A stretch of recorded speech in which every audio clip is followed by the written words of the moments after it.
વિદ્યાર્થી મિત્રો, આજે પાઠ 9 ભાગ 2 ની અંદર વાત કરીએ આપણે. પાઠનું નામ છે સજીવો અને તેમની આસપાસ. આપણે આગળના ભાગમાં દેખી ગયા છે. હવેના ભાગમાં આપણે શું શું દેખવાનું છે મુદ્દાઓની વાત કરીશું. તો સૌપ્રથમ આપણે કેટલાક સજીવો, જલીય નિવાસસ્થાનો, એની અંદર સમુદ્રો, તળાવો અને સરોવરની વાત કરવાની છે. પછી મુદ્દાઓમાં સજીવોની લાક્ષણિકતાઓ વિશે વાત કરવાની છે. વિદ્યાર્થી મિત્રો, શું બધા જ સજીવોને ખોરાકની જરૂર હોય છે?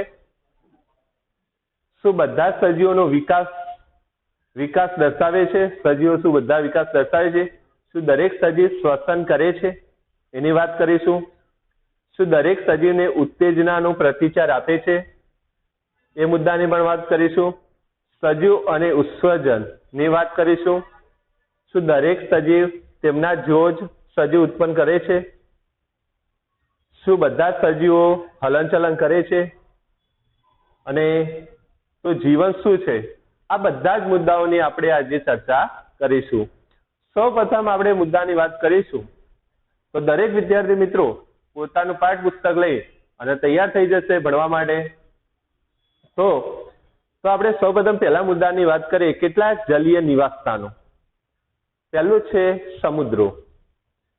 તો સમુદ્રની અંદર આપણે વાત કરીએ તો માછલી દરિયામાં જીવવા માટે કઈ રીતે અનુકૂળ હોય છે?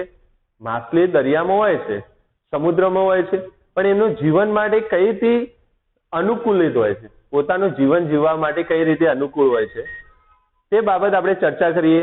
ઘણા બધા દરિયાઈ જીવો આપણને પાણીમાં સરળતાથી હલનચલન કરી શકે છે. કેટલાય છે દરિયાની અંદર પ્રાણીઓ તે પાણીની અંદર હલનચલન કરતા હોય છે. ધારારેખીય શરીર ધરાવે છે. માછલીનું શરીર ધારારેખીય શરીર ધરાવે છે. કેટલાક દરિયો પ્રાણીઓ જેવા કે સ્ક્વિડ, એક સમુદ્ર પ્રાણી જે 8 પગ અને 2 સ્પર્શકો ધરાવે. 8 પગ હોય અને 2 સ્પર્શક હોય છે. અને ઓક્ટોપસમાં શરીર ધારારેખીય હોતું નથી. ઓક્ટોપસનું શરીર ધારારેખીય હોતું નથી. તેઓ દરિયાના તળિયે રહે છે. કે રહે છે? દરિયાના તળિયે રહે છે. જે શિકાર તેમના તરફ ગતિ કરે, શિકાર કરવા માટે તેમના તરફ શું કરે છે? ગતિ કરે છે. તેમને પકડી લે છે. જો કે ત્યારે પાણીમાં હલનચલન કરે ત્યારે તેમનું શરીર ધારારેખીય કરી દે છે. કે જ્યારે હલનચલન કરે છે તેમનું શરીર ધારારેખીય કરી દે છે. આ પ્રાણીઓમાં પાણીમાં ઓગળેલા ઓક્સિજન વાપરવામાં ચૂઈ હોય છે. તે ઓક્સિજનનો ઉપયોગ કરવા માટે ચૂઈનો ઉપયોગ કરે છે. વિદ્યાર્થી મિત્રો, ડોલ્ફિન અને વહેલ જેવી માછલીઓ દરિયાઈ સજીવોમાં ચૂઈ હોતી નથી. કોને હોતી નથી? ડોલ્ફિન અને વહેલને દરિયાઈ સજીવોમાં તેમને ચૂઈ હોતી નથી. તેઓ નસકોરા કે શ્વસન છિદ્રો જે તેમના માથા ઉપરના ભાગે ગોઠવાયેલા હોય છે. એમને નસકોરા અને નાસિકા માથાના ઉપરના ભાગે ગોઠવાયેલા હોય છે. તેમના દ્વારા હવા અંદર લે છે. તેમના દ્વારા પોતે હવા અંદર લે છે. તેના વડે તેઓ જ્યારે પાણીની સપાટીની નજીક તરતા હોય ત્યારે શ્વાસ દ્વારા હવા અંદર લે છે. તેઓ લાંબા સમય સુધી શ્વાસ લીધા વગર પાણીની અંદર રહી શકે છે. લાંબા સમય સુધી શ્વાસ લીધા વગર પાણીની અંદર રહી શકે છે. હવા શ્વાસમાં લેવા માટે તે સમયાંતરે પાણીની સપાટીથી બહાર આવે છે. ડોલ્ફિન રસપ્રદ પ્રદર્શન ટેલિવિઝન કાર્યક્રમો સમુદ્ર જીવન ઉપર ફિલ્મ જોઈએ છે. ડોલ્ફિનની આપણે ફિલ્મ દ્વારા પ્રદર્શિત કરેલું છે તે આપણે ફિલ્મને દેખેલી હશે. વિદ્યાર્થી મિત્રો, હવે આપણે મુદ્દાની વાત કરીએ તળાવ અને સરોવર. શું તમે ક્યારે તળાવ, સરોવર, નદી કે નાળામાં પણ વનસ્પતિની ઉગેલી જોઈ છે? નદી, નાળામાં વનસ્પતિ ઉગેલી જોઈ છે? જો શક્ય હોય તો નજીકના તળાવની મુલાકાત ઉપર જાઓ અને તેમાં જોવા મળતી વનસ્પતિના પ્રકાર દોરવાની કોશિશ કરો. આ વનસ્પતિને મૂળ, પ્રકાંડ, પર્ણ અને કેટલીક રીતે ગોઠવાયેલા હોય છે. જુદી જુદી રીતે ગોઠવાયેલા હોય છે. કેટલીક વનસ્પતિ મૂળ પાણીની નીચેના ભાગમાં ચોટેલા, કેટલાક મૂળ જમીનની નીચેના ભાગમાં જોડાયેલા હોય છે. ભૂનિવાસ વનસ્પતિઓ જમીનમાં પાણી અને પોષક દ્રવ્યો હોય છે.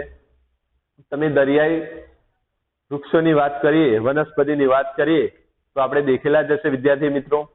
આપણે ફરવા જઈશું, ગયેલા હશો ત્યારે દેખેલા જ હશે. કેટલાક મૂળ અગત્યનો ભાગ ભજવે છે. જો કે જલીય વનસ્પતિમાં મૂળ કદમાં ઘણા નાના હોય છે અને મુખ્ય કાર્ય વનસ્પતિ એક સ્થળે જકડી રાખે છે. આથી વનસ્પતિના પ્રકાંડ લોબા, પોલા અને હલકા હોય છે. પ્રકાંડ પાણીની સપાટી સુધી વિકસિત થાય છે, જ્યારે પણ ફૂલો પાણીની સપાટી ઉપર તરતા હોય છે. ફૂલો તરતા હોય છે પાણીની સપાટી ઉપર. કેટલાક જલીય વનસ્પતિમાં પાણીમાં સંપૂર્ણ ડૂબેલી હોય છે. કેટલીક જલીય વનસ્પતિ પાણીમાં શું હોય છે? ડૂબેલી હોય છે. આથી વનસ્પતિનો તમામ ભાગ પાણીની અંદર વિકસે છે. વનસ્પતિનો તમામ ભાગ પાણીની અંદર વિકસે છે. આમાંથી કેટલીક વનસ્પતિ પર્ણો સાંકડા પાતળી પટ્ટી જેવા હોય છે. વહેતા પાણીમાં વહી શકે છે. વહેતું પાણીમાં વહી શકે છે. કેટલીક ડૂબેલી વનસ્પતિ પર્ણો તે વિભાજિત હોય છે, જુદી જુદી રીતે વિભાજિત હોય છે. અને પાણી તો કઈક નુકસાન પહોંચ્યા વગર તે વહન પામતું જ હોય છે. પાણી તેને નુકસાન પહોંચ્યા વગર પણ વહન પામતું જ હોય છે. દેડકા સામાન્ય રીતે તળાવ નિવાસ સ્થાન ઉપર તરીકે ઉપયોગ કરે છે. દેડકા તળાવના નિવાસ સ્થાન ઉપર ઉપયોગ કરતા હોય છે. દેડકાઓ તળાવમાં પાણી અને જમીન એમ બંને ઉપર રહી શકે છે. જમીન ઉપર રહે અને તળાવમાં પણ રહે. બંને જગ્યાઓ પર પોતાનું નિવાસ સ્થાન હોય છે.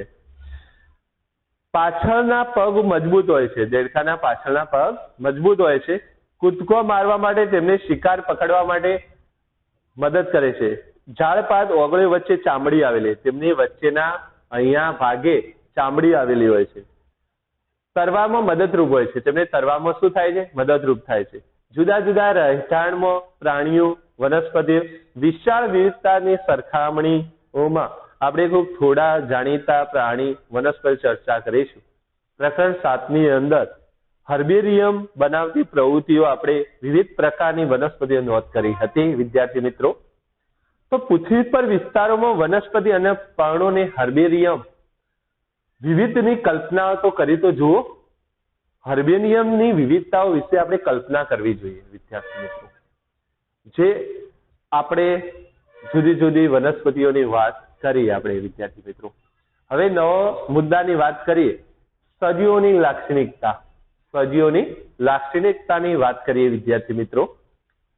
તો આપણે વિવિધ વિસ્તારમાં મુલાકાત લીધી, ગણિત વનસ્પતિ અને પ્રાણીઓની ચર્ચા કરી. આપણે એવા વિસ્તારો જોવા મળતી વનસ્પતિઓ અને પ્રાણીઓની યાદી કરી કે થોડી વાર અડકીને આપણી યાદીમાં ઉદાહરણ કેટલાક સજીવો વિશે વિચાર આવ્યો. ચાલો જંગલમાં મળી આવતા ઉદાહરણ વાત કરીએ. વૃક્ષો, વેલાઓ, નાના મોટા પ્રાણીઓ, પક્ષીઓ, સાપ, જંતુઓ, ખડકો, માટી, પાણી, હવા, સૂકા પાંદડા, જંતુઓ, ખડકો, માટી, પાણી, હવા અને આપણે આ બધાની બિલાડીની ટોપ છે, શેવાળ છે, જંગલો રહેતી થોડાક વસ્તુઓના થોડાક ઉદાહરણ, આમાંથી કેટલાક સજીવ હશે. એમાં ઘણા અમુક આપણે વાત કરી જે જંગલમાં રહેતા એ અમુક સજીવો હશે. હાલના સમયમાં આપણી આસપાસ દેખાતી વસ્તુઓ કેટલીક સજીવ છે અને કેટલીક નિર્જીવ, એવા જૂથની વાત કરીએ. વિચારો તો કેટલાક આપણે વસ્તુ જાણવું સરળ છે. તો આપણે ઘરમાં રહેલી ખુરશી ટેબલ જેવી વસ્તુઓ જીવિત નથી. આપણે ઘરની અંદર ખુરશી ટેબલની વાત કરીએ તો એ જીવિત હોતા નથી. એડવર્ડ લિયર દ્વારા લખાયેલી કવિતા સંદર્ભ મુખ્યત્વે પહેલી વાંચન રહી છે. અહીં કવિતાઓ ભાવનું આપેલો છે. તો વિદ્યાર્થી મિત્રો ચોપડીની અંદર એક કવિતા આપેલી છે, એ આપણે દેખીએ.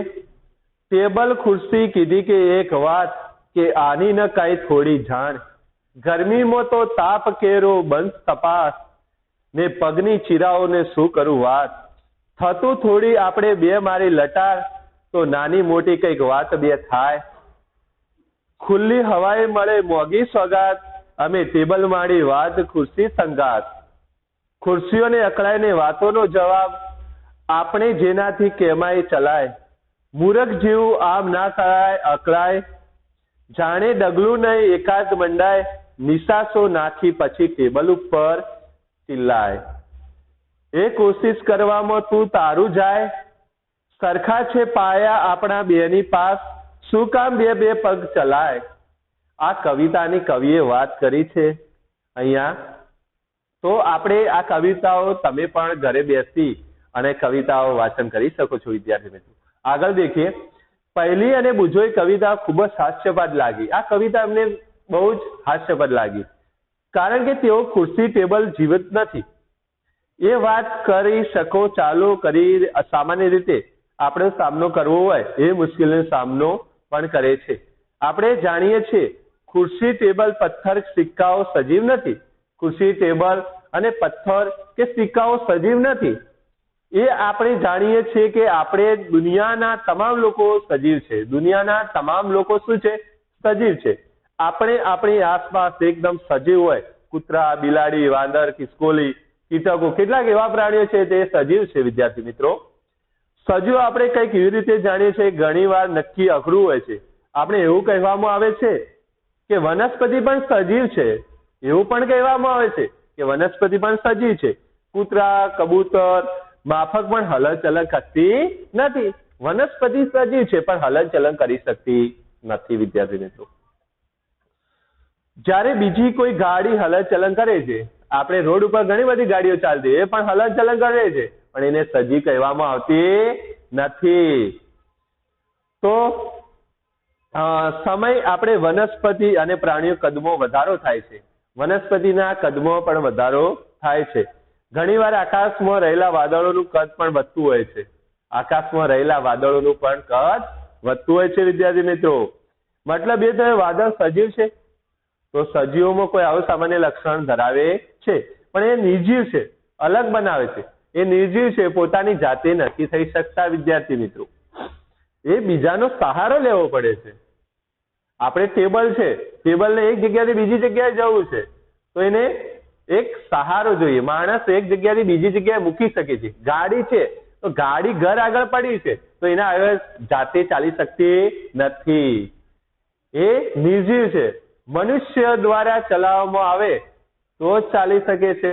પેટ્રોલનો ઉપયોગ કરે તો એનો ખોરાક મળે છે, તો એ નિર્જીવ કહેવામાં આવે છે વિદ્યાર્થી મિત્રો. તમે સજીવો હોવાનો એક અદ્ભુત ઉદાહરણ છે, એવું લક્ષણ છે તમે નિર્જીવ જુદા તારણ છે.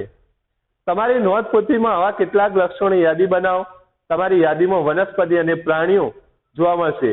આ લક્ષણો સાથે કેટલાક લક્ષણો કદાચ સજીવોમાં સામાન્ય રીતે જોવા મળે, બંનેમાં સરખા જોવા મળે અમુક લક્ષણો તમને.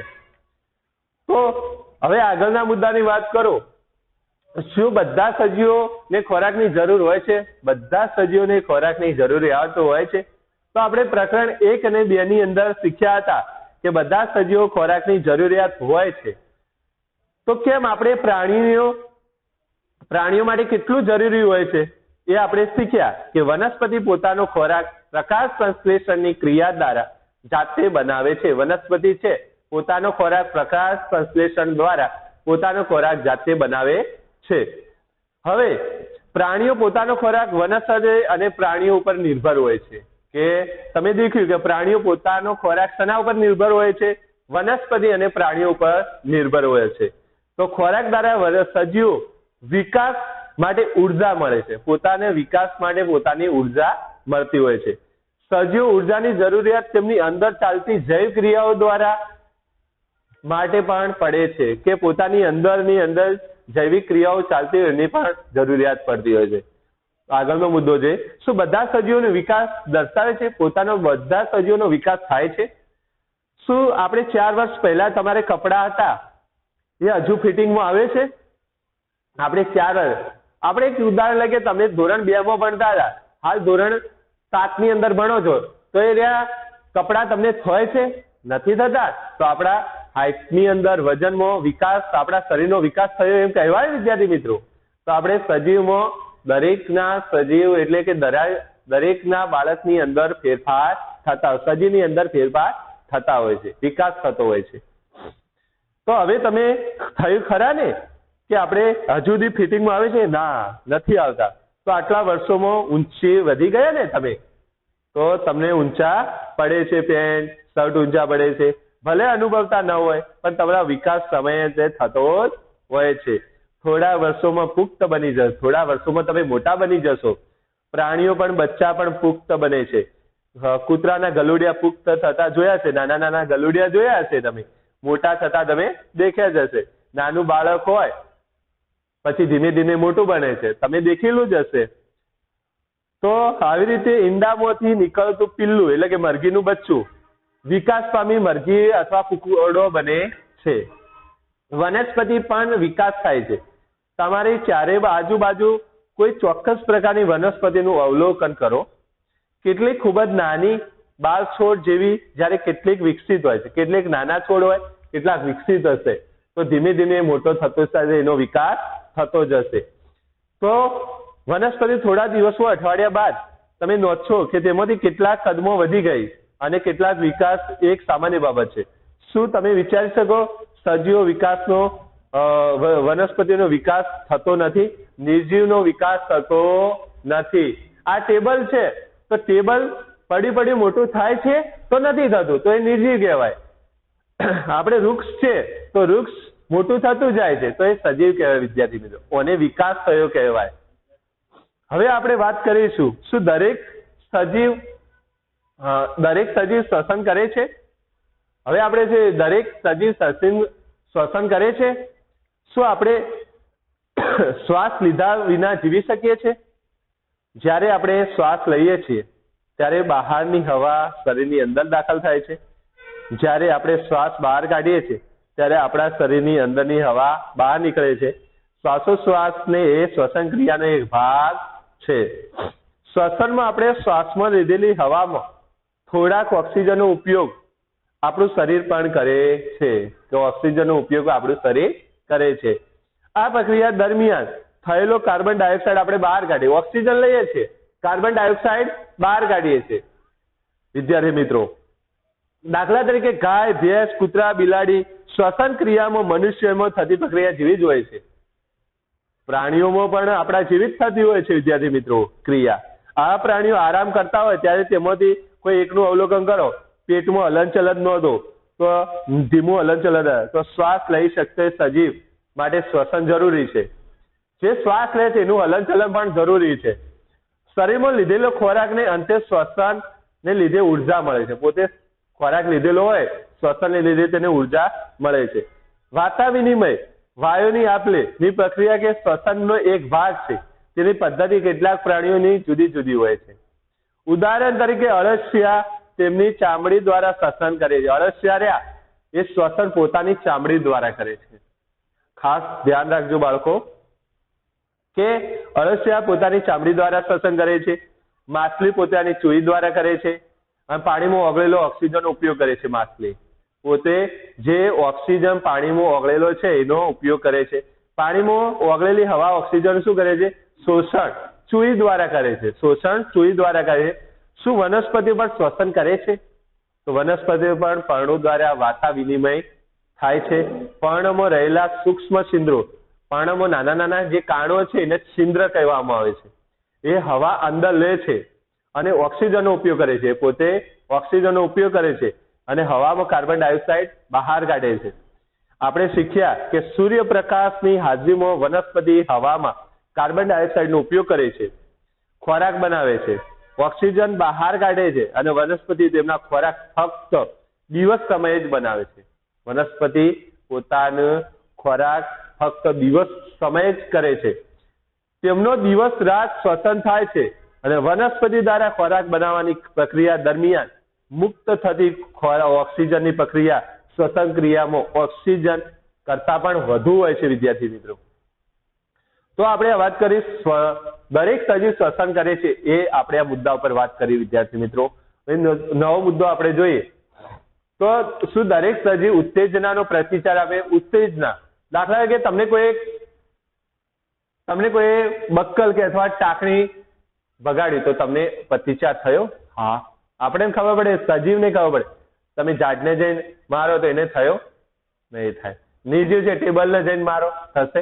નહીં થાય. ઝાડને મારો તો અંદરથી થોડું જ નીકળશે, પણ ટેબલના ખુરશીને મારો તો કોઈ પ્રતિચાર મળશે નહીં. તો ખુલ્લા મેદાને પગે ચાલતા હોય, પગમાં તીક્ષ્ણ કાંટો ભાગે તો પ્રતિચાર આપે છે. તમે પસંદગી તમે પસંદગીની વાનગી જુઓ છો, પાણીપુરી જુઓ છો તો તમારા મોઢામાંથી પાણી આવી જાય છે. એ પણ એક પ્રતિચાર છે વિદ્યાર્થી મિત્રો. એવો અનુભવ થાય છે. અચાનક તમે અંધારી જગ્યામાંથી તીવ્ર સૂર્યવાળી જગ્યામાં સ્થળે જાઓ છો તો અખિર તેજસ્વી પ્રકાશ અનુકૂળ ના થાય તો તમારી આંખોમાં આપમેળ તે જ ઘડીએ બંધ થઈ જાય છે. તમે અંધારાની બહાર બેઠા હોય, અચુબાના ઘરમાં આવો તો તમારી આંખોના લપકારા શું થશે? બંધ થઈ જશે. આંખો બંધ થઈ જાય. જે લાઇટનો પ્રકાશ તમારી આંખોમાં પડે છે એટલે તમારી આંખો બંધ થઈ જાય છે. એવી રીતે તમે ઘરની અંદર બેઠા હોય, સૂર્યના પ્રકાશમાં જાઓ તો સૂર્યનો પ્રકાશ આંખોમાં પડે, જ્યારે પ્રકાશ આંખોની અંદર પડે છે ત્યારે આપણી આંખો બંધ થઈ જાય છે. એક પ્રતિચાર થયો કહેવાય. તમારી પસંદગીની વાનગી તીવ્ર પ્રકાશ અથવા કાંટો, આ બધી વાતાવરણ બદલાવ ઉદાહરણ છે. આ બધા બદલાવ તાત્કાલિક પ્રતિચાર આપે છે. આસપાસ બદલાય અને પ્રતિચાર આવે એને ઉત્તેજના કહેવાય છે. શું બધા જ પ્રાણીઓ આ ઉત્તેજનાનો પ્રતિચાર આપે છે? જ્યારે પ્રાણીઓ ખોરાક આપવામાં આવે ત્યારે તેમના વર્તનમાં અવલોકન કરો. ખોરાકનું અચાનક કાર્યશીલ થતા તે જોવા મળે છે. ખોરાક તમે ખાંડ મૂકો તો ખાવામાં કેવા મગ્ન થઈ જાય છે, એ પણ એક પ્રતિચાર છે. જ્યારે આપણે કોઈ પક્ષીઓ તરફ જાઓ છો, શું કરે છે? તેજસ્વી પ્રકાશને જંગલી પ્રાણીઓ તરફ ફેંકવામાં આવે ત્યારે દૂર ભાગી જાય છે.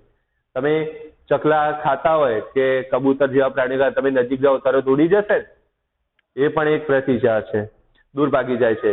રસોડાની લાઇટ રાત્રિ દરમિયાન ચાલુ કરવા તો વંદાઓ તેમની છુપાની જગ્યાએ તરફ ભાગવાનું શરૂ કરે. તમે રાત્રે જુઓ, તમે લાઇટ બંધ હશે એટલે તમે વંદાઓને બહાર નીકળશે રાત્રે અંધારાના. જયારે લાઇટ બંધ કરશો, ચાલુ કરશો એવા તરત બધા ભાગી જશે. બરોબર વિદ્યાર્થી મિત્રો?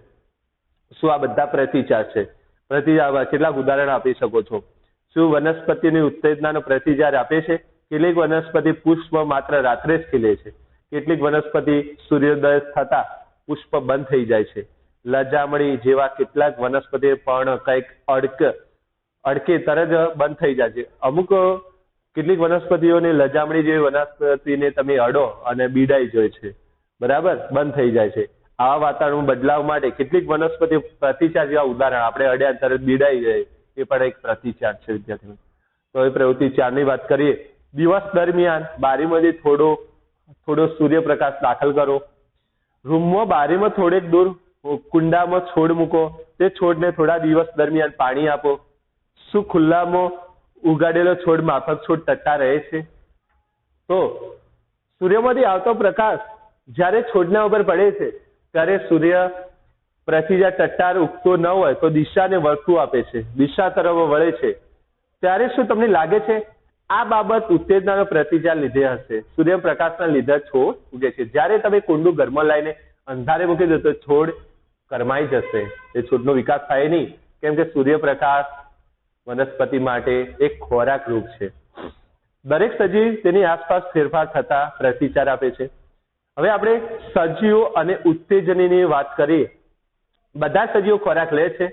ખાવામાં આવતા બધા ખોરાક હકીકતમાં વપરાતો નથી, પણ શરીર દ્વારા કેટલાક જથ્થો વાપરવામાં આવે તો કેટલો વધેલો ખોરાક શું થાય છે? નકામા કચરા જેવા શરીરમાં દૂર થવો જોઈએ. બીજા કેટલાક જૈવિક પ્રક્રિયા દરમિયાન આપણું શરીર કચરો ઉત્પન્ન કરે છે. સજીવો દ્વારા કચરાનો ત્યાગ કરવાથી પ્રક્રિયાને ઉત્તેજના કરે. જે સજીવો કચરો બહાર કાઢે એને ઉત્તેજના કહે. શું વનસ્પતિ ઉત્તેજના કરે છે? હા, જે પાંદડાઓ ખરી પડે છે ઉત્તેજના થાય છે. તો થોડાક વનસ્પતિની પદ્ધતિ થોડી અલગ હોય છે. વનસ્પતિ પર કેટલાક નુકસાનકારક ઝેરિક દ્રવ્યો કચરા તરીકે ઉત્પન્ન થાય છે.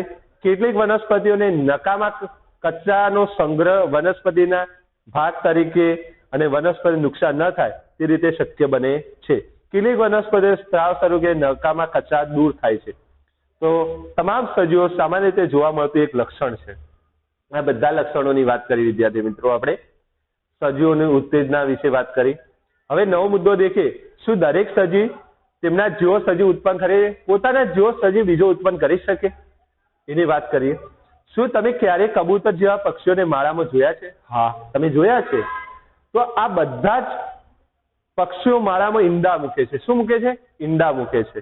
કેટલાક ઈંડાનું સેવન થઈ અને બચ્ચાને જન્મ આપે, તેનું સેવન કરવામાં ઉપર બેસે છે, ગરમી આપે છે, પોતાનું સેવન કરે છે. સેવન કરવાથી તે ઈંડામાંથી બચ્ચું આવે છે. ત્યારે પ્રાણી જેવો પોતાના જેવો એક બીજો સજીવ ઉત્પન્ન કરે છે. પોતાના જેવો એક સજીવ બીજો ઉત્પન્ન કરે છે. પ્રજનનના પ્રકાર કદાપી વિવિધ પ્રાણીઓ જુદો હોઈ શકે છે. કેટલાક પ્રાણીઓ બચ્ચાને ઈંડા દ્વારા ઉત્પન્ન કરે છે, કેટલાક પ્રાણીઓ બચ્ચાને જન્મ આપે છે, તો વનસ્પતિ પર પ્રજનન કરે છે. પ્રાણીઓની જેમ વનસ્પતિ પ્રજનન પદ્ધતિ લઈને જુદી જુદી પડે છે. ઘણી વનસ્પતિઓ બીજ દ્વારા પ્રજનન કરે, બીજ દ્વારા પ્રજનન કરે. આ વનસ્પતિ છે તો લીમડા ઉપર લીંબોળી પડે છે, એ પ્રાણીઓ ખાય અને બીજી જગ્યાએ જઈ પડે અને ચરક કરે, ચરકમાં જે ઉગે પડે અને ચરકમાંથી જે ઉગી નીકળે એ બીજ દ્વારા પણ આવી રીતે થતા હોય છે. તો બીજ ઉત્પન્ન કરે છે, અંકુરિત થઈ નવા છોડમાં વિકસિત થાય છે.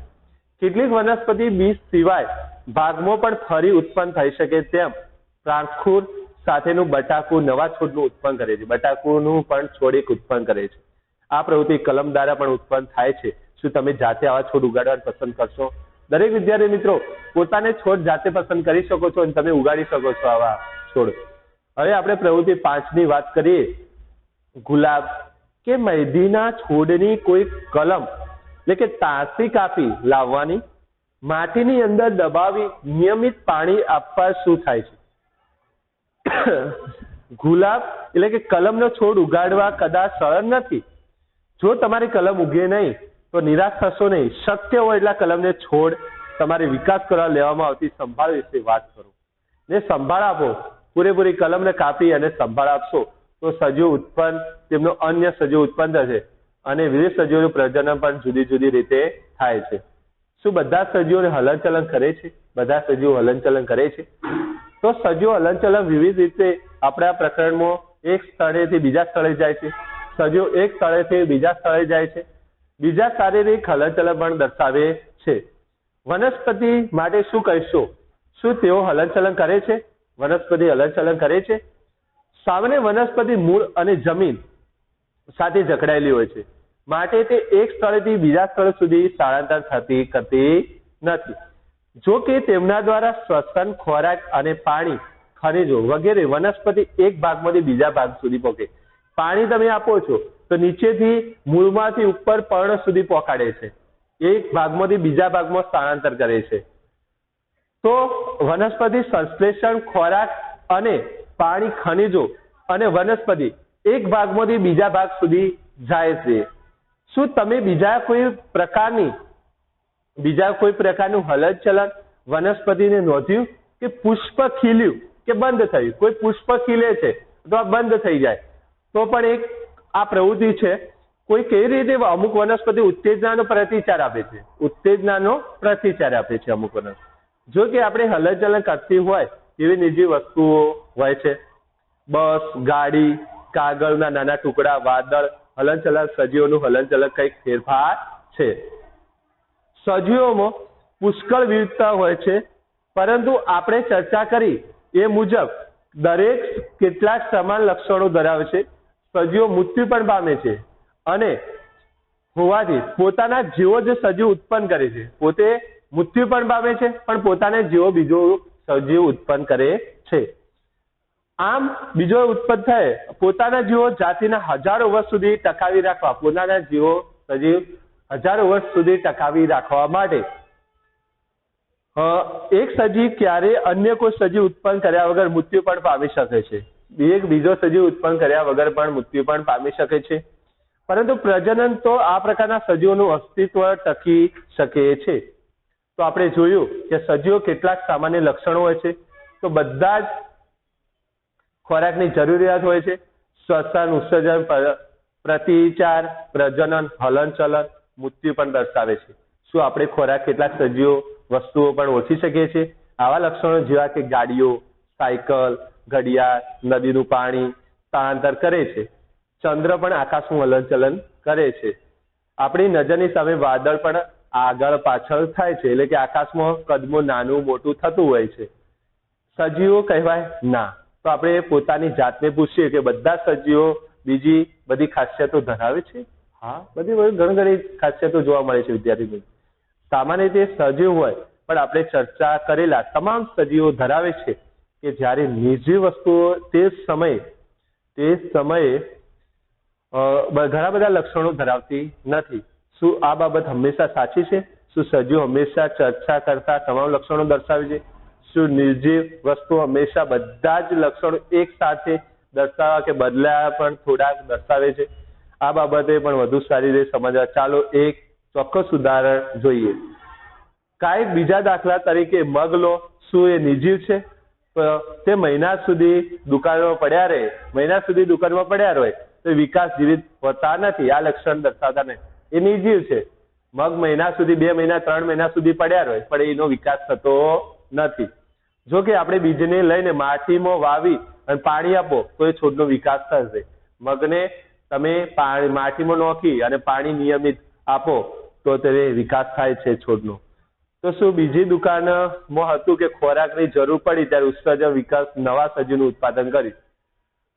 જ્યારે બીજને ઉગાડવામાં આવે અને નિયમિત પાણી આપવામાં આવે તો તેનો વિકાસ થાય છે. તો આપણે જોયું કે કિસ્સામાં પણ હોઈ શકે જેમાં આપણે સરળતાથી એવું નથી કરી શકતા કે આપણે ચર્ચા કરેલા તમામ લક્ષણો તેમાં હાજર હશે કે જેથી સજીવો કહી શકાય. કેટલાક સજીવો હોય જે હાજર હોય તો સજીવ કહી શકાય, ન હોય તેને નિર્જીવ કહી શકાય છે. નવા મુદ્દાની વાત કરીએ તો જીવન શું છે? ઘઉંના કોથળામાં તમારા હાથ છેક ઊંડે સુધી નાખો. ઘઉંનો કોથળો હોય તમારા હાથ છેક ઊંડે સુધી, શું અંદર હુંફાળું લાગ્યું, ગરમ લાગ્યું? હા. તો ઘઉંના કોથળાની અંદર થોડી ગરમી પેદા થાય છે. દાણા શ્વસન કરે છે પણ આ પ્રક્રિયા દ્વારા થોડી ગરમીનો ત્યાગ પણ કરે છે. શ્વસન કરે તો ગરમીનો ત્યાગ પણ કરે છે. આપણે જોયું કે બીજના અન્ય કોઈ જૈવિક પ્રક્રિયામાં કાર્યરત ના હોય તો પણ એ શ્વસન ક્રિયા થતી જોવા મળે છે. તો આપણે આ પ્રશ્ન તો પણ જીવન શું છે તો તેઓ જવાબ આપતા સરળ નથી. જો કે આપણે આસપાસના તમામ વિવિધતા સભર સજીવોને જોયા એવું તારણ કાઢ્યું જીવન એ સુંદર છે. જીવન કેવું છે? સુંદર છે. તો વિદ્યાર્થી મિત્રો અહીંયા આપણે પાઠ પૂર્ણ થાય છે. 9મો પાઠ અહીંયા પૂર્ણ થાય છે અને તમે ઘરે બેસી દરેક જણ ચોપડી અને ગાઈડ બાજુમાં રાખી અને પોતે ઘરે બેસી અને પાઠનું હોમવર્ક અને ગૃહ કાર્ય કરતા રહેજો. સ્વાધ્યાય ચોપડીનું છે એ અંદર ચોપડાની અંદર લખતા રહેજો અને ઘરે બેસી દરેક વિદ્યાર્થી મિત્રો વાંચતા રહેજો જેથી તમારો અભ્યાસક્રમ ના બગડે. નમસ્કાર વિદ્યાર્થીઓ.